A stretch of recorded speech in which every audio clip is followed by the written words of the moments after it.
Hello प्यारे साथी, नमस्कार। मैं देवेंद्र कुमार आप सबका स्वागत करता हूं MLID स्टडी पर यूट्यूब चैनल पर। तो दोस्तों, कैसे हैं आप? उम्मीद करता हूं आप एकदम मस्त होंगे, जबरदस्त होंगे और दोस्त अपने पढ़ाई को अच्छे से कर रहे होंगे, क्योंकि जो ग्रुप डी का एग्जाम है संभावित लगभग अगस्त में हो सकता है।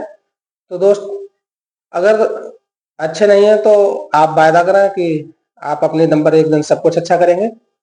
तो दोस्तों, जैसा कि आपको पता है, हम लोग ग्रुप डी के लिए प्रैक्टिस सेट कर रहे हैं जीके जीएस का। आज ये चौथा प्रैक्टिस सेट है, तो आज के प्रैक्टिस सेट को हम करेंगे। इससे पहले दोस्त 3 प्रैक्टिस सेट हो चुके हैं, अगर आपने वो नहीं देखे हैं तो आप उन्हें देखिए और उसके फिर इसके बाद इसे कीजिए। जो भी आपको डाउट होंगे वो सारे क्लियर होंगे, समझ में आएगा। तो दोस्त जुड़े रहिए MLID के साथ। शुरू करते हैं आज का इस प्रैक्टिस सेट को। पहला प्रश्न है, ऋग्वेद में 1028 सूक्त हैं जिन्हें 10 पुस्तकों में वर्गीकृत किया गया है, जिन्हें डैश के नाम से जाना जाता है। तो दोस्त, अगर ऋग्वेद की बात की जाए, ऋग्वेद, तो दोस्त ऋग्वेद में 1000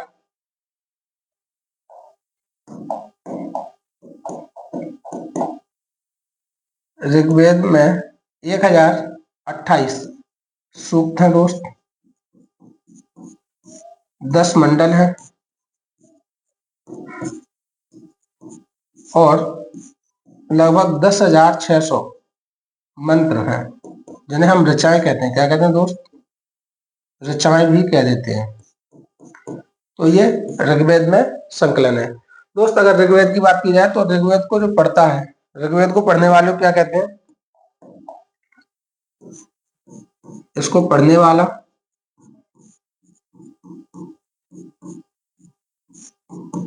होत्र कहलाता है, इसे होत्र कहते हैं दोस्त। ठीक है, इसमें जो 10 मंडल हैं, इसके तीसरे मंडल में गायत्री मंत्र है और 9वें मंडल में सोम देवता का जिक्र किया गया है। तो तीसरे मंडल में गायत्री मंत्र और इसके जो 9वें मंडल में है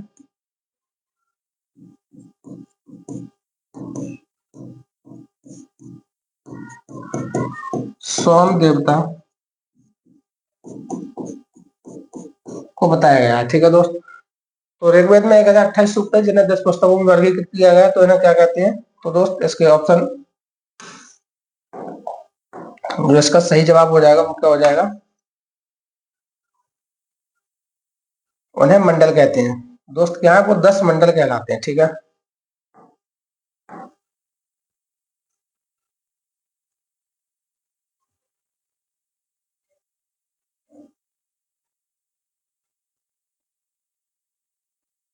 क्या कहेंगे दोस्त? मंडल।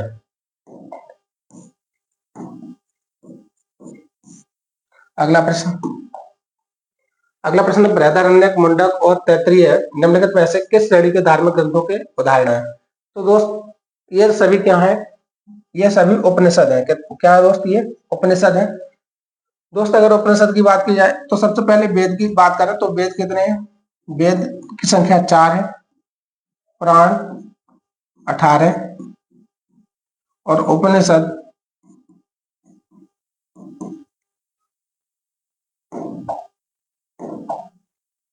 उपनिषद दोस्त 108। कितने दोस्त? 108 है।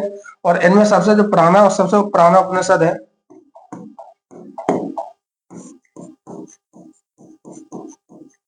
सबसे पुराना उपनिषद,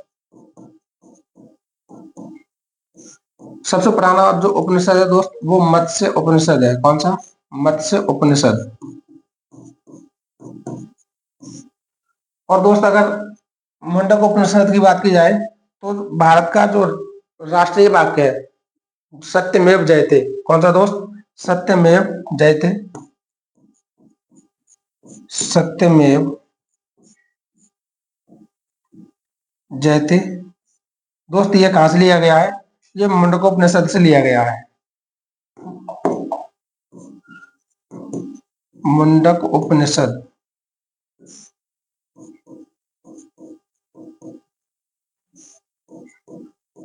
लिया है।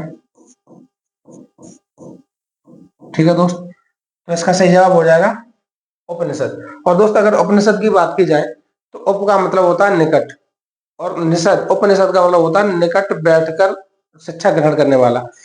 जैसे दोस्त आज स्कूल में, वैसे ही पहले गुरुकुल हुआ करते थे, तो जो छात्र गुरु के समीप बैठकर शिक्षा ग्रहण करते थे, तो उनके लिए एक शब्द ये आया था उपनिषद। तो गुरु के समीप बैठकर शिक्षा ग्रहण करना क्या कहलाता दोस्त? उपनिषद कहते हैं।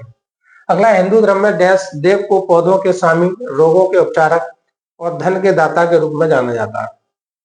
तो दोस्त हिंदू धर्म में उषा है, इस उषा को भोर की देवी, भोर की देवी के रूप में पूजा जाता है, या प्रातः काल की देवी। यम को मृत्यु के देवता के रूप में, मृत्यु का देवता कहते हैं।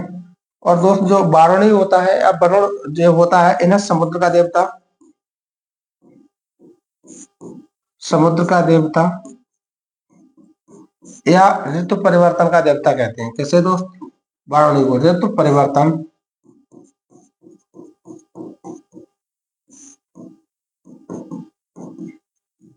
अब आपके पास ऑप्शन क्या बचा? सोम। तो दोस्त जो सोम है, सोम कौन से मंडल में बताया था? ये 9वें मंडल में। कौन से मंडल में दोस्त? 9वें मंडल में है। और इन्हें हम पौधों के स्वामी या रोगों के उपचारक या धन का दाता के देवता के रूप में पूजते हैं। ठीक है दोस्त, अगला प्रश्न, निम्न में से कौन सी हिंदू धर्म की प्रमुख दार्शनिक विचारधारा है? तो दोस्त कौन सी हिंदू धर्म की प्रमुख विचारधारा है? संन्यास, मोक्ष, अर्थ या वैशेषिक? तो दोस्त इसका सही जवाब हो जाएगा वैशेषिक। वैशेषिक क्या है दोस्त? वैशेषिक के जो संकलन करता है, संकलन करता, वैशेषिक के संकलन करता दोस्त कणाद है। कौन है दोस्त? कणाद ऋषि वैशेषिक के कौन है दोस्त? कणाद है। और दोस्त इसमें क्या बताया गया है? ये जो वैशेषिक दर्शन है, ये न्याय दर्शन के समीप है, न्याय दर्शन की तरह है।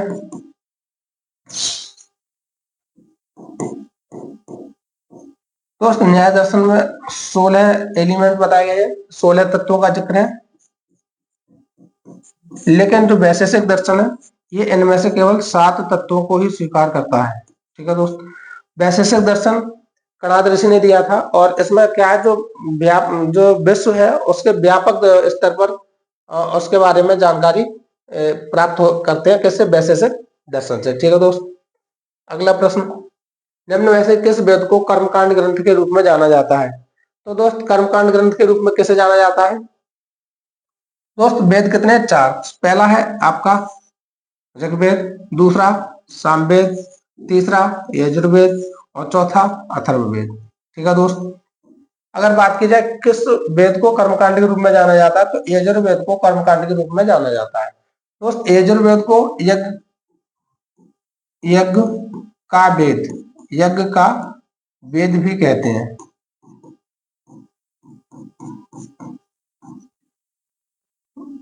और इसके बारे में और क्या जान सकते हैं दोस्त? जो यजुर्वेद है, ये गद्य और पद्य दोनों में लिखा गया है।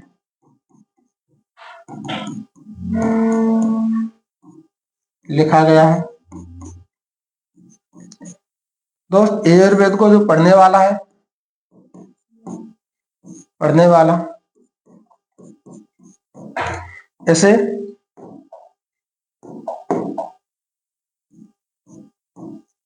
अध्वर्यु, क्या दोस्त? अध्वर्यु भी ऐसे कहते हैं। ठीक है दोस्त,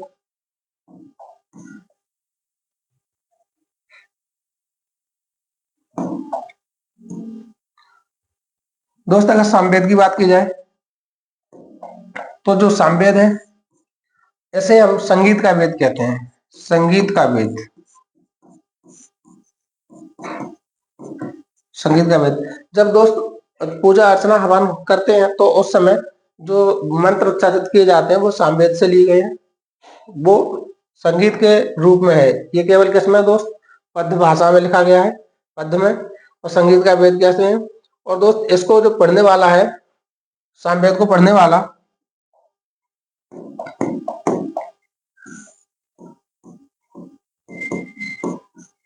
वाला इसे उद्गाता कहते हैं, उद्गाता। ठीक है दोस्त। आगे अगर ऋग्वेद की बात की जाए तो दोस्त ऋग्वेद को हमने देख लिया। उसके बाद अथर्ववेद, अथर्ववेद की बात की जाए दोस्त तो इसके रचयिता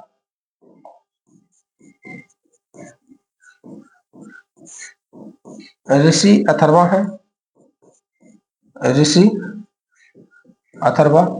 और दोस्त इसमें 731 सूक्त, 731 सूक्त और 6000 मंत्र हैं, जिन्हें हम ऋचाएं कहते हैं। ठीक है दोस्त, जिन्हें हम क्या कह देते हैं? ऋचाएं कहते हैं। तो कितने हैं? 731 सूक्त और 6000 मंत्र हैं। तो इसका सही जवाब हो जाएगा दोस्त यजुर्वेद। अगला प्रश्न, वैदिक ग्रंथों के अनुसार संग्रहित्री का क्या कार्य था? तो दोस्त इसका क्या कार्य था? कोषाध्यक्ष या खजांची, सारथी, कर संग्राहक या चारण? तो दोस्त बताइए एक बार इसे। तो दोस्त वैदिक ग्रंथों में जो संग्रहित्री था इसे हम कोषाध्यक्ष कहते थे। क्या कहते थे? कोषाध्यक्ष या खजांची कहते थे। सारथी जो होता था वो रथ को हाँकने वाला, और कर संग्राहक जो कर या टैक्स को क्या करता था? एकत्रित करता था, उसे कर संग्राहक कहते थे। अगला है, हिंदू धर्म पुरुषार्थ जीवन के लक्ष्य के माध्यम से जीवन में पूर्ण भागीदारी को प्रोत्साहित करता है, निम्न में से कौन सा एक पुरुषार्थ नहीं है? तो दोस्त ये पुरुषार्थ के बारे में बता दिया है कि जो पुरुषार्थ है वो क्या है? जीवन के लक्ष्य के माध्यम से जीवन में पूर्ण भागीदारी को प्रोत्साहित करता है, तो निम्न में से कौन पुरुषार्थ नहीं है? तो दोस्त वैदिक साहित्य में 4 पुरुषार्थों को बताया गया है। 4 पुरुषार्थ कौन कौन से हैं? धर्म, अर्थ, काम और मोक्ष। तो दोस्त ये कितने पुरुषार्थ हैं? ये 4 पुरुषार्थ हैं। इनमें से कौन सा नहीं है? तो काम भी है, मोक्ष भी है, अर्थ भी है। तो सत्य जो है दोस्त वो पुरुषार्थ नहीं है। ठीक है। अगला प्रश्न, निम्नलिखित में से कौन सा ग्रंथ वैदिक साहित्य का हिस्सा नहीं है? तो दोस्त वैदिक साहित्य ब्राह्मण है, आरण्यक है, उपनिषद है।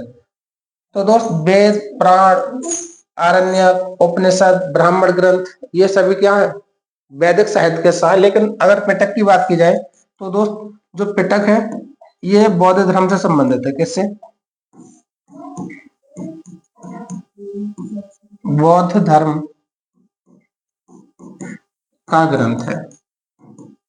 जिस तरह से दोस्त हिंदू धर्म में वेद पवित्र हैं, वेदों के माध्यम से सारी जानकारी मिलती है, उसी तरह से जो पिटक है, तो पिटक अगर बात की जाए बौद्ध धर्म में तो जो पिटक है वो वेदों के समान ही पूजनीय है। और जो पिटक है दोस्त इनकी संख्या 3 है, इसीलिए इन्हें त्रिपिटक कहा जाता है। त्रिपिटक। अब 3 कौन कौन से हैं? नंबर 1 सुत्त पिटक,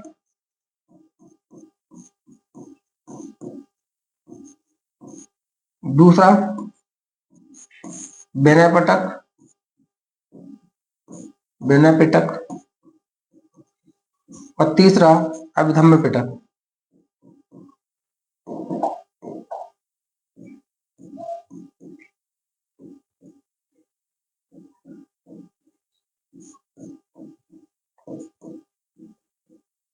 दोस्त जो सुत्त पिटक है इसमें बौद्ध धर्म के सिद्धांत दिए गए हैं। इसमें क्या बताया गया है? सिद्धांत।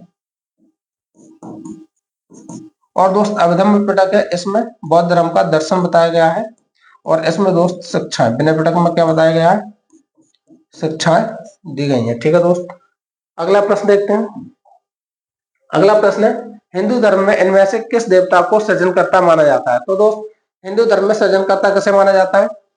ऑप्शन है आपके ब्रह्मा, गणेश, महेश और विष्णु। तो दोस्त हिंदू धर्म में जो सृजनकर्ता है उन्हें ब्रह्मा कहा जाता है, और उसके बाद जो विष्णु है इन्हें संचालक कहा जाता है। इन्हें क्या कहते हैं? सृष्टि का संचालक।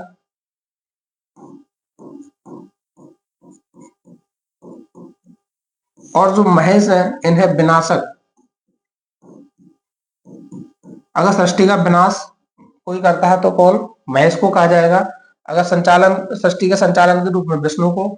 और जो सृष्टि है, सृजन करता है, उन्हें ब्रह्मा के नाम से जाना जाता है। ठीक है दोस्त। अगला प्रश्न, ऐत्रेय उपनिषद डैश के ऐत्रेय आरण्य की दूसरी पुस्तक के चौथे, पांचवें और छठे अध्याय से संबंधित है और इसे सबसे पुराना उपनिषद माना गया है। दोस्त इसके ऑप्शन नहीं है यहाँ पे, इसे छोड़ दीजिए अभी। हाँ दोस्त, ये ठीक है।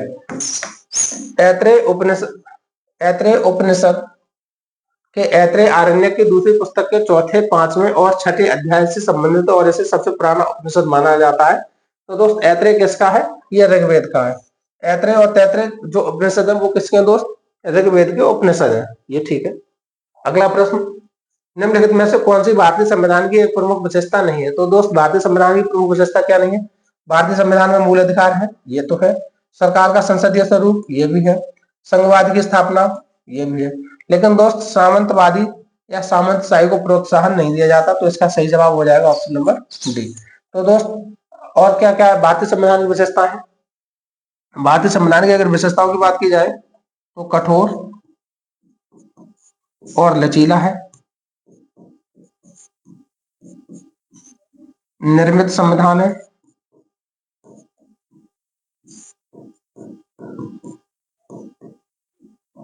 दोस्त निर्मित का मतलब क्या है? एक ऐसा संविधान जिसका निर्माण किसी संविधान सभा के द्वारा किया गया हो। तो वही भारत का जो संविधान है वो एक संविधान सभा के द्वारा निर्मित किया गया है, तो ये निर्मित संविधान है। और इसमें क्या है? मूल अधिकार होगा, राज्य के नीति निर्देशक तत्व भी है, राज्य के नीति निर्देशक तत्व।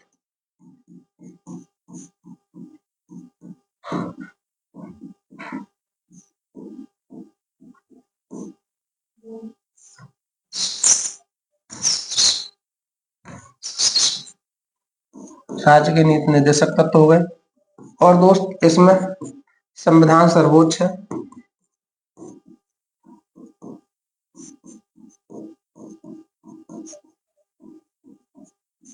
स्वतंत्र न्यायपालिका,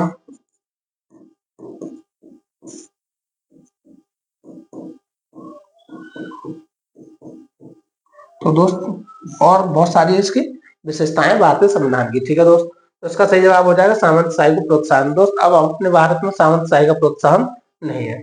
अगला, भारतीय संविधान की संघीय व्यवस्था के संबंध में इनमें से कौन सी विशेषता सही नहीं है?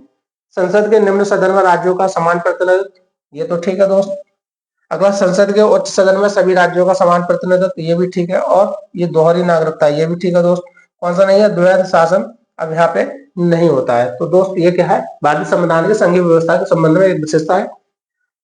अगला प्रश्न, उस एक्सप्लेनेट का नाम बताइए जिसे पृथ्वी की चचेरी बहन माना जाता है और इसे पृथ्वी 2.0 के रूप में जाना जाता है। तो दोस्त एक्सप्लेनेट कौन सा है जिसे पृथ्वी की चचेरी बहन कहा जाता है? तो दोस्त इसका सही जवाब हो जाएगा केपलर 452 बी।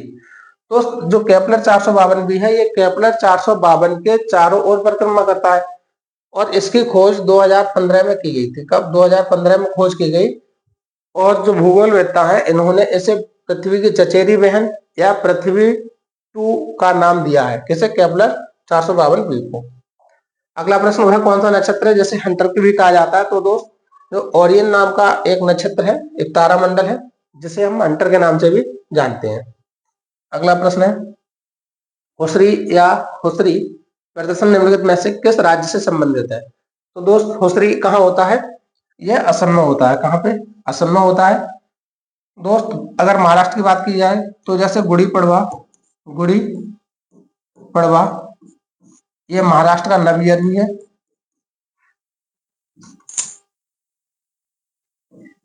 नववर्ष, ठीक है दोस्त। उड़ीसा में आपका क्या मनाया जाता है? जैसे रथ यात्रा,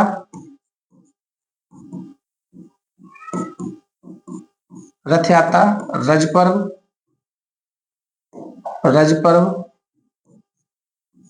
ठीक है दोस्त, ये कहाँ के हैं? ये उड़ीसा के हैं। केरल में दोस्तों जैसे अगर बात की जाए तो ओणम, ये यहाँ का बहुत महत्वपूर्ण त्योहार है। तो दोस्त इसका सही जवाब हो जाएगा असम। और दोस्त असम में कौन सा है? असम में रंगोली बिहू, रंगोली बिहू,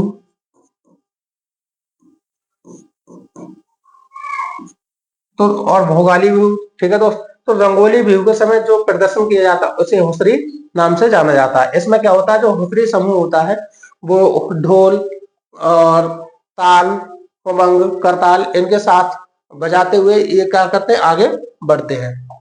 अगला है अरुणाचल प्रदेश में अत्यंत लोकप्रिय लोसर त्योहार मुख्य रूप से किस जनजाति के द्वारा मनाया जाता है? तो दोस्त लोसर किसके द्वारा मनाया जाता है? ये मोनपा जनजाति के द्वारा मनाया जाता है। तो दोस्त अरुणाचल प्रदेश के और कौन कौन से? लोसर, सोलुंग, दिरी उत्सव, मोपिन, बुरीबूट, ये कहाँ के दोस्त? ये सारे के सारे अरुणाचल प्रदेश के त्योहार है। ठीक है, अगला प्रश्न है रेडियो धर्मता की ऐसा इकाई क्या है? तो दोस्त रेडियो धर्मता की ऐसा इकाई बेकुरल होती है। क्या होती है? बेकुरल। अगला प्रश्न, निम्न में से किस राशि का ऐसा ही मात्रक कैंडेला होता है? तो दोस्त कैंडेला किसका होता है? ज्योति तीव्रता का मात्रक कैंडेला होता है।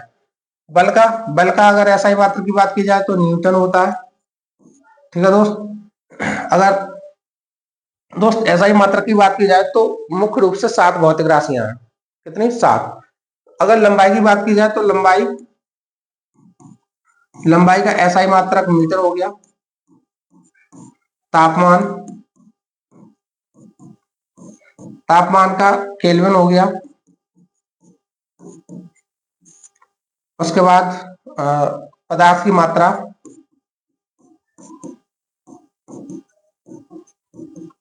पदार्थ की मात्रा का मोल, समय, समय का सेकंड,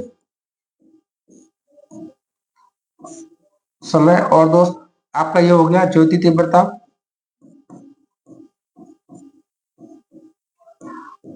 ज्योति तीव्रता का कैंडेला।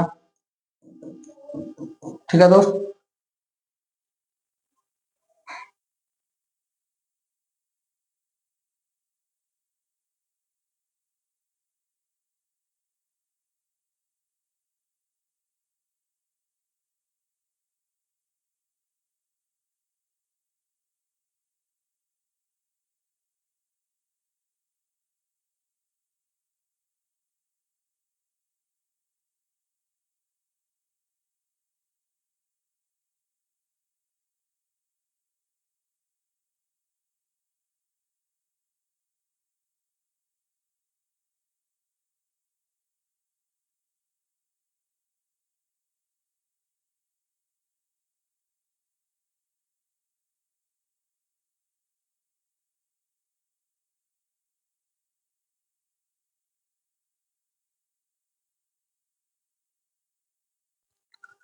मिश्रण प्रकृति में कैसा हो सकता है?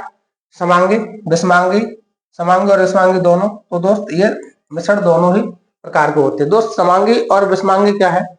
समांगी मिश्रण वे मिश्रण होते हैं जिनके पूरे मिश्रण में सभी गुणधर्म समान हो जाते हैं। जैसे समांगी मिश्रण की बात की जाए तो पानी, जल के साथ अल्कोहल, जल के साथ अगर अल्कोहल को मिला दिया जाए तो दोस्त ये समांगी मिश्रण हो जाएगा। ये समांगी हो गया। और दोस्त अगर विषमांगी की बात की जाए तो जल के साथ अगर रेत को मिला दिया जाए, रेत, तो ये विषमांगी मिश्रण हो जाएगा। ठीक है दोस्त, अगला प्रश्न है एक मिश्र धातु किसका उदाहरण है? तो दोस्त मिश्र धातु कैसी होती है? ठोस होती है। तो ये ठोस विलयन का उदाहरण है। दोस्त जो ठोस विलयन है इसमें तो सारी मिश्र धातुएं आएंगी, और ठोस और गैस को जब मिलाया जाएगा तो इसका जो एग्जाम्पल बनेगा, जो कोलाइड बनेगा, वो होता है वायु का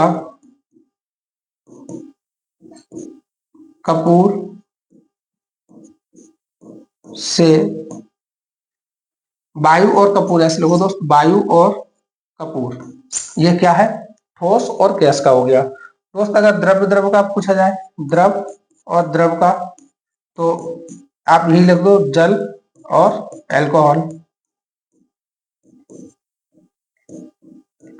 ठीक है दोस्त, ये होते हैं कोलॉइड विलयन। अगला प्रश्न, निम्न में से कौन सा शब्द पशु व्यवहार के जैविक अध्ययन का सबसे अच्छा वर्णन करता है? तो दोस्त ये शब्द है। तो दोस्त पशु के व्यवहार का कौन दिखाता है? एथोलॉजी। एथोलॉजी कौन कैसे दिखाता है पशुओं के व्यवहार को? इटियोलॉजी क्या है दोस्त? ये रोगों के अध्ययन का शास्त्र। तो रोगों के अध्ययन का शास्त्र क्या है दोस्त? एटियोलॉजी। एंटोमोलॉजी क्या है? एंटोमोलॉजी है मानव विकास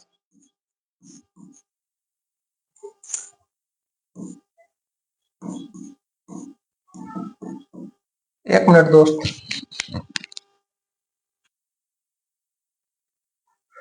दोस्तों एंटोमोलॉजी होता है, ये कीट पतंगों का अध्ययन होता है। किसका? कीट पतंगों का अध्ययन।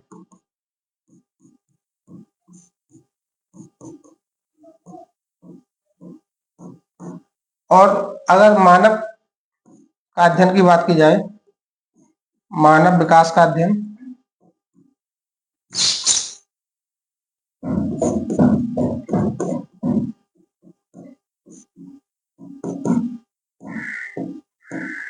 तो दोस्त इसे हम एंथ्रोपोलॉजी कहते हैं। क्या कहते हैं?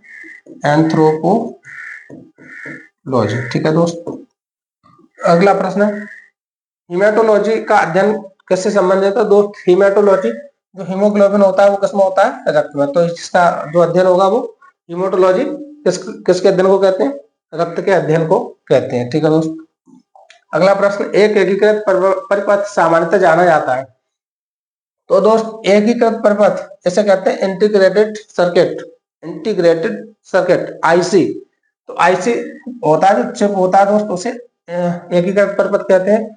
और दोस्त ये जो बनी होती है सिलिकॉन की बनी होती है। किसकी? सिलिकॉन धातु की बनी होती है।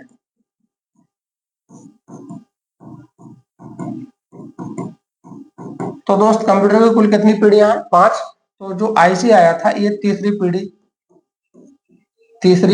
की विशेषता है।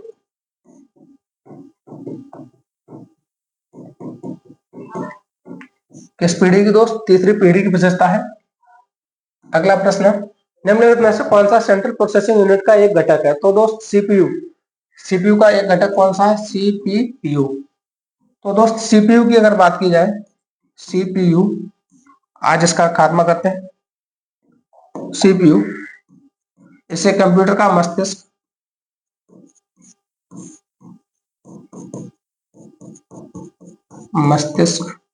कहते हैं। दोस्त इसमें क्या होता है? ये इनपुट लेता है, इनपुट प्राप्त करना, उसके बाद प्रोसेस करना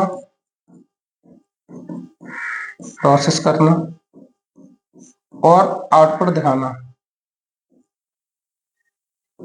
आउटपुट दिखाता है या देना, आउटपुट दिखाता है। ठीक है दोस्त, उसके बाद जो सीपीयू है इसके अगर घटक की बात की जाए, तो दोस्त सीपीयू के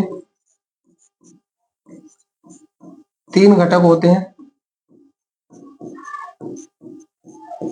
पहला एएलयू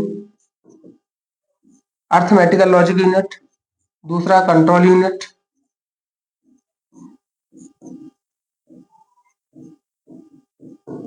और तीसरा दोस्त मेमोरी। तो दोस्त एएलयू जो होता है इसमें जोड़ घटाव गुणा भाग मतलब सभी गणितीय क्रियाएं इसमें एएलयू में होती है। ठीक है दोस्त, कंट्रोल यूनिट में क्या है? जो एएलयू जितनी क्रियाएं करता है उनको संग्रहित करता है। और जो मेमोरी होती है ये डाटा को अस्थायी रूप से स्टोर करके रखती है, अस्थायी रूप से याद करके रखती है। तो दोस्त ये क्या है? मेमोरी है। आगे दोस्त अगर माउस की बात की जाए, माउस, मॉनिटर और कीबोर्ड ये सब क्या है, ये सभी हार्डवेयर होते हैं। अगला प्रश्न है, इनमें से कौन सा पारिस्थितिकी तंत्र का एक अजैविक घटक है? तो दोस्त अजैविक घटक कौन सा है? मृदा। कौन सा? मृदा। तो दोस्त पारिस्थितिकी तंत्र जो होता है उसके तीन घटक होते हैं। कितने घटक होते हैं? तीन। एक होता है जैविक घटक, जैविक घटक, दूसरा अजैविक घटक,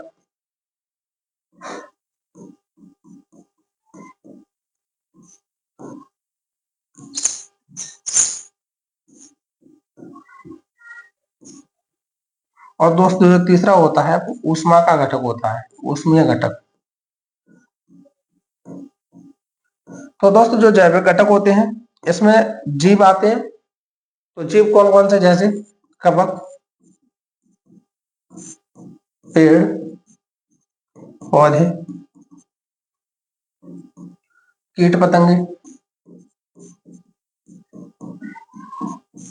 मनुष्य। तो इसमें क्या हो गया दोस्त? जैविक घटक हो गए। अजैविक घटक में कौन कौन से होंगे? जैसे नदियां, तालाब, नदियां, तालाब, और ये आपका मृदा, चट्टान है, ये अजैविक घटक हुए दोस्त। उसमें घटक में क्या आ जाएगा? सूर्य ऊर्जा, यहाँ सौर ऊर्जा कहें इसे।